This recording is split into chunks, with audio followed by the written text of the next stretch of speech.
कार्रवाई सुबह Islamabad high court में हुई तो लोगों ने ये अमल किया। खान साहब ने किसी को कहा हो कि जलाओ घेराव करो। अगर हम पिछले केसेस की बात करें, तोशाखाना की बात करें, साइफर की बात करें, पिछले केसों का क्या बना? वो कभी बीमार हो जाते हैं। पाकिस्तान की हिस्ट्री थी कि जिसके ऊपर केस बनते थे वो बीमार होता था। शर्जील मेमन देख लें, जरदारी साहब देख लें, मियाँ साहिबान देख लें, जिसके ऊपर केस बने हैं वो हटा कटा है और वकील भी बीमार हैं, जज भी बीमार हैं। पीपल्स पार्टी और नून लीग के ऊपर शिकंजा तंग है, ये मैं खबर देके जा रहा हूँ। आप देखिएगा नून लीग और पीपल्स पार्टी की चीखें सातवें आसमान पे। सारे लोग आयन और कानून की बालादस्ती के लिए आवाज उठाएं, बेशक घरों से बाहर न निकले। जो ये आपके पास मोबाइल है, कम अज कम इसके ऊपर ट्रेंडिंग चला दें कि पाकिस्तान में इलेक्शन 90 रोज में हो, आयन बहाल हो और कानून की अमल दरामद हो, रूल ऑफ लॉ हो।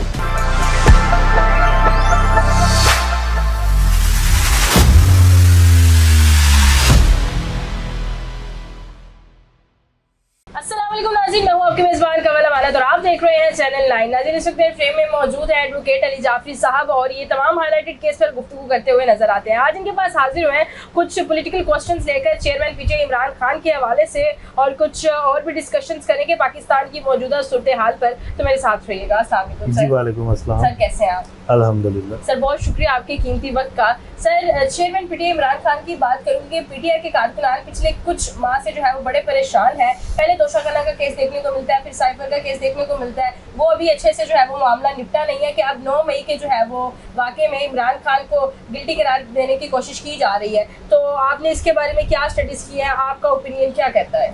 देखिए, सबसे पहले तो जो 9 मई को जो भी हुआ जी, वो काबिल मजम्मत भी है और काबिल अफसोस भी है। बिल्कुल ऐसे ही है। ख्वाह वो लाहौर में हुआ, ख्वाह वो फैसलाबाद में हुआ, ख्वाह वो कहीं भी हुआ और ख्वाह वो इस्लामाबाद हाई कोर्ट में हुआ जी। 9 मई का जो जितना भी, अगर इस हम 9 मई के पूरे दिन को देखें ना, सुबह 10 साढ़े 10 बजे से लेके जी, ये होने नहीं चाहिए था। ऐसा ही है। अब जो खान साहब तक की बात है कि खान साहब को 9 मई के वाक़यात का जिम्मेदार ठहराया जा सकता है या नहीं, तो बिल्कुल भी नहीं। उसकी वजह है, उसकी वजह यह है कि खान साहब गिरफ्तार हो गए थे। जी, ऐसे ही है। खान साहब गिरफ्तार हो गए, खान साहब चले गए जेल में। सो कॉल्ड जो उन्होंने गेस्ट हाउस को बना लिया। जी। अब एक बंदा जिसके पास ना मोबाइल फोन है, जो ना पब्लिक की एक्सेस में है, जी, जो कि जेर हिरासत है, बिल्कुल, वो किस तरह से किसी को कोई डिक्टेशन दे सकता है? हाँ जी, ऐसे ही है। जो भी हुआ, कुछ शरपसंद नासर थे जिन्होंने उकसाया और लोगों ने ये अमल किया। नहीं किया जाना चाहिए था। जी, अगर अदारों ने थोड़ा सा अपनी हद से तजावुज कर दिया तो लोगों को चाहिए था कि वो थोड़ा सा सब्र का मुजाहरा करते। बिल्कुल। लेकिन जो एक कार्रवाई सुबह इस्लामाबाद हाई कोर्ट में हुई, उसका रिएक्शन था जो लोगों ने दिया और वो एक इंतहाई काबिल अफसोस और काबिल मजम्मत हम सब के लिए वो वाकया बन गया। ऐसे ही है। तो खान साहब की हद तक तो मुझे नहीं लगता कि खान साहब को अगर उसमें शामिल किया भी जाता है। इवन जब पीछे जीआईटी की रिपोर्ट भी आई तो उन्होंने भी कहा कि खान साहब उसमें कसूरवार पाए गए हैं, लेकिन अभी तक मीडिया के ऊपर अभी तक कोई भी इस तरह की चीज रिकॉर्ड के ऊपर नहीं आई कि खान साहब ने किसी को कहा हो कि जलाओ घेराव करो। जलाओ घेराव करो, आपकी बात बिल्कुल दुरुस्त है। लेकिन अगर हम पिछले केसेस की बात करें, तोशाखाना की बात करें, साइफर की बात करें, तो उसमें भी इमरान खान का एज सच जो है वो कोई लेना देना नहीं था। मिस डिक्लेरेशन का केस डाल दिया गया, वहां पर उस तोशाखाना का कॉलम ही मौजूद नहीं था, फिर भी उनके ऊपर जो है वो केस डाल दिया गया। तो आपको नहीं लगता अगर पिछले केसेस की बात की जाए तो ये भी उन पर थोप दिया जाएगा केस? तो ये पिछले केसों का क्या बना, उसका क्या हल निकला? वो कभी बीमार हो जाते हैं, कभी जो है वो कोई वकील बीमार। ये हिस्ट्री बदल गई है। पाकिस्तान की हिस्ट्री थी कि जिसके ऊपर केस बनते थे वो बीमार होता था। ऐसा ही है। चाहे शर्जील मेमन देख लें, चाहे जरदारी साहब देख लें, मियाँ साहिबान देख लें, ये पहले मौका है पाकिस्तान में कि जिसके ऊपर केस बने हैं वो हटा कटा है और वकील भी बीमार हैं, जज भी बीमार हैं, इवन के पूरा सिस्टम भी, अगर मैं कहूँ बीमार है तो गलत ना होगा। लेकिन जिस तरह जो आपने बात की है, देखें यहाँ पे तो होने को कुछ भी हो सकता है, लेकिन इन केसों में कोई जान नहीं होगी। आज आके जब केस ट्रायल होते हैं तो उसमें शहादतें होती हैं, एविडेंस के ऊपर, सबूतों के ऊपर मामला जो हैं वो डिसाइड होते हैं। तो खान साहब के अगेंस्ट, क्योंकि जितना मैंने देखा है खान साहब की सियासत को, मैं कोई उनका एक्टिव वर्कर कभी भी नहीं रहा। मैं तो अभी भी एज अ वकील केसेस देख रहा हूँ और पीटीआई के लोगों को देख रहा हूँ। जितना मैंने देखा है कि खान साहब ने कभी भी पुरतशद्दुद एहतजाज का जो है नारा नहीं लगाया, ना ही उन्होंने कभी सपोर्ट किया। बिल्कुल ऐसा ही पुरअमन एहतजाज का उन्होंने हमेशा से कहा है। इस वक्त हम देख रहे हैं कि वकला हजरात बड़े एक्टिव हैं। वकला हजरात जो है वो अपनी तहरीकें निकाल रहे हैं। ILF की बात की जाए या बाकी बात की जाए, और वो अपना आगे, कल एक मैम थी जो कि वाइस प्रेसिडेंट है Lahore high court bar association की, रबिया, उनकी भी तकरीर हमें देखने को मिली। तो आप क्या राय रखते हैं एज अ लॉयर कि हम ये मामला को कैसे प्रोसीड होते हुए देखते हैं? क्या वकला हजरात पाकिस्तान को मुआशी बुहरान से निकालने के लिए तहरीक का आगाज जो कर रहे हैं वो हो पाएगी सक्सेसफुल या फिर नहीं, या फिर आईनी तहरीक जो वो चलाना चाह रहे हैं, क्या कहेंगे उनके बारे में? देखिए, मुईशत के साथ हमारा कोई ताल्लुक नहीं है जी, ना ही हम कोई मुईशत दान है जी, ना ही हम कोई इकोनॉमी बेहतर कर सकते हैं। जी, हमारा एक सिंगल पॉइंट एजेंडा रहा है हमेशा। जी, हमारी कोई भी तहरीक आप वकला की उठा के देख लें, वो होती है आइन के लिए, जी, वो होती है कानून के लिए, वो होती है रूल ऑफ लॉ के लिए। जी, कि अगर कानून कहता है कि no one is above from law, तो फिर ये है, फिर कोई कानून से ऊपर नहीं है। चाहे कोई शख्स है, चाहे कोई अदारा है, जो उनकी हदूद है उनमें रहना है। इस वक्त मुल्क के क्या हालात हैं आप देखें। आइन इस वक्त नहीं है, कानून इस वक्त नहीं है, जिसकी लाठी उसकी भैंस। चंद लोग, 2, 3, 4 लोग 25 करोड़ अवाम के ऊपर रूल कर रहे हैं। 25 करोड़ अवाम की मर्जी का इस वक्त कोई बंदा भी उनके ऊपर रूल नहीं कर रहा। किसी भी डेमोक्रेटिक कंट्री में ये नहीं होता। ऐसे ही है। ये इस वक्त जो आइन और कानून की बदहाली है, इसको देखते हुए वकला की तहरीक का आगाज होने जा रहा है। इंशाअल्लाह हम तमाम वकील उसमें भरपूर साथ देंगे। और देखें, आप सल्लल्लाहु अलैहि वसल्लम ने सबसे पहले जो राइज किया था ना, इवन के ये जब इस्लाम आया, जी, अदल, इंसाफ, जी, जिस पे आप सल्लल्लाहु अलैहि वसल्लम ने कहा कि अगर मेरी बेटी फातिमा भी चोरी करेगी तो उसका भी हाथ काटा जाएगा। बिल्कुल ऐसे ही है। हजरत उमर को एक बंदा खड़ा होकर कहता है कि बैतुल माल से तो एक चादर मिली थी, तुमने ये सूट कैसे बनवा लिया? और हजरत उमर कहते हैं कि जी अगर दजला के किनारे कुत्ता प्यास से मर जाएगा तो बरोज क़यामत उमर उसका जवाब दूंगा। और जब हजरत अबू बकर खिलाफत पे आते हैं तो वो अपने कपड़े की जो उनकी दुकान थी वो बंद कर देते हैं। देखें, मुआशरों की बुनियाद जब तक इंसाफ के ऊपर नहीं ना होगी, मेरिट के ऊपर नहीं होगी, तो मुआशरे तबाही की तरफ जाएंगे। इस वक्त बांग्लादेश, अफगानिस्तान हमसे बेहतर है। बिल्कुल ऐसे ही। वो अगले दिन पाकिस्तान जीता बांग्लादेश से, तो वो सोशल मीडिया पे मैं देख रहा था कि बांग्लादेश ने बांग्लादेश को शिकस्त दे दी। ठीक है, एक अफगानी ने पकड़ा हुआ था हमारा $1 पकड़ा हुआ था और साथ हमारे 3800 रुपये पकड़े हुए थे। वाह, ठीक है। ये सूरत तो सर ये बताइएगा साइफर केस के बारे में थोड़ा सा ब्रीफ बताइएगा कि अवाम बेसिकली जानती नहीं है कि साइफर का केस क्या है, कैसे डाला गया है, बेसिकली क्या प्रोसीडिंग्स इसकी होने वाली है? सायरा बानो कहती है पहले साइफर था जी, फिर साइफर नहीं था, फिर साइफर चोरी हो गया, फिर साइफर वापस आ गया, फिर साइफर वजारत खारजा के पास था, फिर उधर से साइफर इमरान खान ले गया। उसने कहा साइफर ने घुमा दिया है। इनका हुआ क्या है? देखें, ये जो सुबह बात करते हैं ना, ये खुद भूल जाते हैं कि हमने सुबह क्या बात की थी, शाम को नई बात कर देते हैं। मसला ये है कि जब इमरान खान ने वो लेटर लहराया, आपने कहा जी कोई ऐसा लेटर है ही नहीं, ऐसा ही कोई ऐसा साइफर आया ही नहीं है। जी, ठीक हो गया।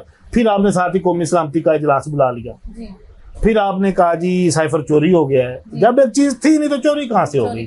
या तो अवाम को आके बताओ कि जी हमारी मजबूरी थी, साइफर आया था, डोनाल्ड लू ने हमें डंडा दिया था, हमने इमरान खान को हटाया, वो जी साइफर चोरी होगा। और साइफर चोरी कैसे हो सकता है? ये कोड होता है जी, जो कि दफ्तर खारजा में आता है, उसको ट्रांसलेट करके उसके जितने मर्जी आप सफ़े बना लें। वो तो एक चीफ जस्टिस के पास था, कौमी सलामती में खुला, वो स्पीकर के पास था, वो वजारत खारजा में था, वो तो 5 जगह पे पड़ा हुआ था। अब ये खान ने कहाँ से चोरी किया? खान ने कहाँ से? अच्छा, खान को तो दुनिया ने देखा कि जब निकला प्राइम मिनिस्टर उसे एक डायरी लेके निकला, ऐसे ही है। तो तलाशी ले लेते डायरी की। कि कहीं साथ तो नहीं लेके जा रहा। साथ में नहीं। लिहाजा ये इन केसों की कोई बुनियाद नहीं है, इन केसों की कोई सर वक़्त नहीं है। बुनियाद नहीं है, फिर भी उसको पकड़ा गया और अब जो है वो मंडे को इसकी प्रोसीडिंग होनी है, तो इसको इसमें इमरान खान को क्या सजा हो सकती है? कुछ भी नहीं, बाइज्जत बरी होगा जैसे तोशाखाना में हुआ है, इंशाल्लाह। उसमें तोशाखाना में भी इन्होंने काफी लंबा केस किया और तकरीबन 22 दिन के बाद जो है वो हमें देखने को मिला कि जी अब इसको जो है वो आर्जी तौर पर इन्हें रिहा कर दिया जाए और 30 जो है वो अगस्त तक उनका जिस्मानी रिमांड था जिसकी वजह से उन्हें रिहा नहीं किया गया। बाद में साइफर वाले आ गए। तो आपको लगता है कि जी ये इस तरह के केसेस डाल के इमरान खान को सिर्फ किसी ना किसी तरीके से जेल में रखना चाहते हैं? आने वाले 20 से 25 दिन, जी सितंबर का महीना, अक्टूबर का पहला हफ्ता बड़े इंपॉर्टेंट है। ठीक है चीफ ऑफ आर्मी स्टाफ ने भी अनाउंस किया है। जी। हम उम्मीद करेंगे, क्योंकि हमने अपनी होश में ये नारा एक दफा पहले भी सुना था, जी 99 से 2002 तक जी जनरल मुशर्रफ ने कहा था कि मैं एहतसाब करूंगा। जी अवाम ने कहा कि आमीन, जी। लेकिन हुआ नहीं था, सब दुनिया ने देखा। जी। अभी आर्मी चीफ साहब ने कहा है कि वो एहतसाब करेंगे। हम इसको खुशाइंद करते हैं, हम इंतज़ार करते हैं कि कब ये जो चंद लोग सरमायादार जिनके घरों के बेडों के नीचे भी करोड़ों रुपया पड़ा हुआ है, कब इनके हलक से हाथ डाल के कोई निकालेगा। देखें, इतना पैसा पाकिस्तान में लोगों ने जखीरा किया हुआ है कमल। जी। अगर चंद जो बड़े खानदान और बड़े ब्यूरोक्रेट्स और बड़े सियासतदान है, अगर उनको प्रॉपरली हाथ डाला जाए तो पाकिस्तान को ना कर्जों की जरूरत है ना डॉलर ऊपर जाएगा। पिछले दिनों सामने बात आई है, एक पुलिस इंस्पेक्टर है जी। और जो इंसदादे मंशियात का, जी। उसके घर से करोड़ों रुपए निकले हैं। कहाँ तो से? एक इंस्पेक्टर के घर की ये वर्थ है। तो आप देखें, जब सेक्रेटरीज के घर खुलेंगे, जब चीफ सेक्रेटरीज के घर खुलेंगे, क्या क्या निकलेगा? क्या क्या निकलेगा। तो चीफ साहब को मैं खुशामदीद कहता हूँ, अगर वो ये कर दें तो हमारे ऊपर, हमारी कौम के ऊपर उनका एक एहसान होगा। एहसान होगा। लेकिन एक चीज है यहाँ पे भी जी। कि देखो, अब एक जगह पे 10 बंदे इकट्ठे हैं, वहां पे एक कुछ चीज चोरी हो जाती है, 4-5 बंदों को आप खुद निकाल देते हैं, जी आप बाहर जाए ना जरा, हमने तलाशी लेनी है। जी। तो मैं भी उन्हीं बंदों के पास ही वो चीज हो। तो ये जो चोर लंदन भागे हैं, जरा इनको भी वापस लाएं। बिल्कुल। मजा तो फिर आएगा ना, क्योंकि पाकिस्तानी कौम के मुजरम वो लोग हैं जो यहाँ पे हुक्मरानी करने आते हैं और हुक्मरानी करके बाहर भाग जाते हैं। उनको आपने बाहर भिजवा दिया है। पीछे तो जो है वो तो चूंगा मूंगा है। बिल्कुल ऐसा ही है, बिल्कुल ऐसा ही है। अब मेल देंगे तो उनके पास खुलेंगे। ने परसों अपने इंटरव्यू में कहा कि जी शहबाज शरीफ की तबीयत बहुत खराब हो गई है, जब तक उनकी तबीयत नहीं ठीक होगी वो वापस नहीं होगी ठीक।